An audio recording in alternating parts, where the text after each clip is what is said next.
আমাৰ কোনো স্কোপ নাই তোমালোকৰ ঘৰৰ মানুহে হৎকাৰ কৰা এটো আমাৰ ওপৰত একো স্কোপ নাই বুলি ক'লে থাকে আৰু তোমালোকে যি ধৰণে হৎকাৰ কৰাগে বুলি ঘৰৰ মানুহে তোমালোকে হৎকাৰ কৰা 10 ঘণ্টাৰো অধিক সময়ত চোতালত পৰি থাকিল মৃতদেহ হৎকাৰ কৰিবলৈ ওলাই নাহিল গাঁৱৰ কোনো লোক চোতালত 35 বছৰীয়া পুত্ৰৰ মৃতদেহ লৈ চাই থাকিল দুৰ্ভগীয়া বৃদ্ধ মাতৃয়ে কোনো নাহিলে মানুহ কোনো অহা নাই খবৰো দিছিলে কোনো মানুহ ইয়াত ভৰি নিদিলে তিতাবৰৰ ফালেঙি চুকত সংঘটিত হৈছে হৃদয় বিদাৰক ঘটনা আধুনিক সমাজৰ একাংশ বৰমুৰিয়াৰ কাণ্ডত লজ্জানত সকলো গাঁওখনৰ দিগন্ত বৰা নামৰ এজন যুৱকৰ মৃত্যু হৈছিল যদিও চোতালত গাঁৱৰ মানুহে ভৰি নিদিলে 2 বছৰমান পূৰ্বে যুৱকজনে মদ্যপান কৰি সমাজৰ একাংশ লোকৰ সৈতে তৰ্কত লিপ্ত হোৱাৰ বাবে সমাজে পৰিয়ালটোক এঘৰীয়া কৰি ৰাখিছিল তামোল পান লৈ ৰাইজক সেৱা জনাইছিল যদিও সেৱা গ্ৰহণ নকৰিলে মদ পানী খাই কিবা অকণমান তৰ্ক বিতৰ্ক হৈছিলে ক্ষমা বিচাৰিছিলোঁ মই তামোল পান দিও যি কৰিলোঁ যি দণ্ড লাগিলে বোলো যি হ'ল তামোল পান দিছিলোঁ তামোল পান গ্ৰহণ নকৰিলে ঘূৰাই দিলে মানে অকণমান প্ৰব্লেম এটা হৈছিলে আমাৰ পেহীহঁতৰ কিবা অকণমান ঘৰুৱা সেইটো ক্ষেত্ৰত তাৰমানে ৰাইজে বাদ দি থৈছিলে কিন্তু ৰাইজক আজি ছাপৰ্টাও বহুত কৰিলোঁগৈ দুবাৰকৈ গৈ পানি কিন্তু কোনো এজন নাহিলে আমাৰ মুখিয়ালজন শংকৰী সংঘৰ তেখেতকো ক'লোঁ তেখেতে ক'লে মীমাংসাটো কৰিম আমি বোলে তেতিয়াহে পাৰিম সেইটোৱে ক'লে নাই আমি আৰু 4জনে লৈ গ'লোগৈ আৰু উপায় নাপায় তাত আমি এতিয়া শেষ কৰি আহি পাইছোঁহি অৱশেষত পৰিয়ালটোক সহায় কৰিবলৈ ওলাই আহিল বীৰ লাচিত সেনাৰ মাধৱপুৰ আঞ্চলিক সমিতিৰ কেইজনমান বিষয়ববীয়া বীৰ লাচিত সেনাৰ কৰ্মী আৰু পৰিয়ালৰ লোকৰ উপস্থিতিত হৎকাৰ কৰে দিগন্ত বৰাৰ নশ্বৰ দেহ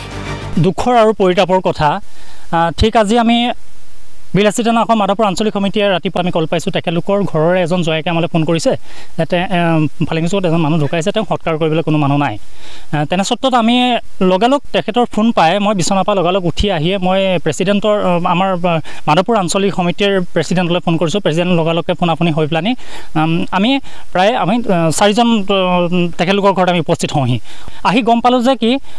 ল'ৰাজন ঢুকালে আহি পাইছোঁ আহি পাই মই তেখেতলোকক সুধিছোঁ যে আপোনালোকে ইমান সময় ৰাতি 3টাতে ঢুকোৱা মানুহ ইমান সময়লৈকে আপোনালোকে কিয় এনেকৈ কৰি থৈছে তেতিয়া এখেতলোকে কৈছে আমি আহি কোনো মানুহ দেখা নাই ইয়াত কোনো মানুহ দেখা নাই কাৰণে আমি সুধিবলৈ বাধ্য হৈছোঁ তাৰমানে কি হৈছে কথাটো আপোনালোকৰ যে মানুহ এজনো নাই অকল মাত্ৰ ঘৰৰ প্ৰায় 7জন মানুহ ঘৰৰহে আছে তাকো মহিলা তেতিয়া তেখেতলোকে কৈছে খবৰটো দি দিয়াকৈ তেতিয়া খবৰ দিবলৈ কোনো মানুহ নাই তেতিয়া মই গৈছোঁ মোৰ লগত আৰু এজন ওচৰৰে ল'ৰা গৈছে তেখেত গৈছে গৈ পেলানি তেখেতৰ খঙত থকাৰ মেইন যোনজন মানে এজন শংকৰী সংঘৰ কথা এটা আছে কি প্ৰেচিডেণ্ট আৰু ছেক্ৰেটাৰী বুলি মানে 2জন কথা আছে তেখেতলোকক লগ নাপালোঁ তেখেত সংঘৰে মুৰব্বীজনৰ ওচৰত গৈ মই কথাটো অৱগত কৰোঁগৈ মুৰব্বীজনে কৈছে তেখেতলোকক খেলৰ পৰা মানে আমি অকণমান এৰি থৈছোঁ লাষ্টত আমি এই সৎকাৰৰ কাৰণে আমি যেতিয়া তেওঁৰ ওচৰলৈ গৈছোঁ তেখেতে কৈছে আমি গোটেই কথাটো আলোচনা কৰোঁ আমি গৈ আছোঁ মানে তেনেকৈ বুলি মোক ক'লে ঠিক তাৰ পৰা মই গুচি আহিলোঁ গুচি আহি প্ৰায় মই ইয়াত 2 ঘণ্টা থাকোঁ 2 ঘণ্টা থাকিলেও কোনো মানুহ ইয়াত উপস্থিত থকা নেদেখিলোঁ আকৌ মই তেওঁৰ ওচৰলৈ আৰু এজন মই সতীৰ্থলৈ মই গ'লোঁ গৈ পেলাই তেখেতলোকৰ ঘৰত গৈ পেলাই তেখেতক ক'লোগৈ কথাটো আপোনালোকে ইমান সময় যে কৰিছে আমি মানে তাত মানুহ পৰি থাকিব নেকি বা ডেড বডি তাত পৰি থাকিব নেকি মই তেখেতলোকক তেওঁক গৈ জনাইছোঁগৈ তেতিয়া তেখেতে কথা কৈছে আমাৰ প্ৰেচিডেণ্ট এতিয়া ওলাই গৈছে মই বোলো আপোনালোকে কণ্টেক্ট কৰি কথাটো জনাওক তেখেতলোকক এইটো আমাৰ ওপৰত একো স্কোপ নাই বুলি ক'লে তেখেতে আৰু তোমালোকে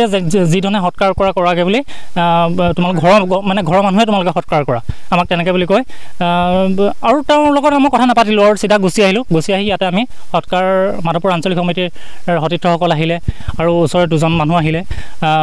2জন মানুহ আহি মানুহজনক হৎকাৰ কৰিলোঁ হৎকাৰ কৰি আৰু ভৱিষ্যতে আৰু মানে তেওঁৰ নামৰ পৰা ইত্যাদি কৰি কিখিনি কৰিব পাৰোঁ গোটেইবিলাক আমি সহায় সহযোগ কৰিম বুলি তেখেতলোক আশা প্ৰদান কৰিছোঁ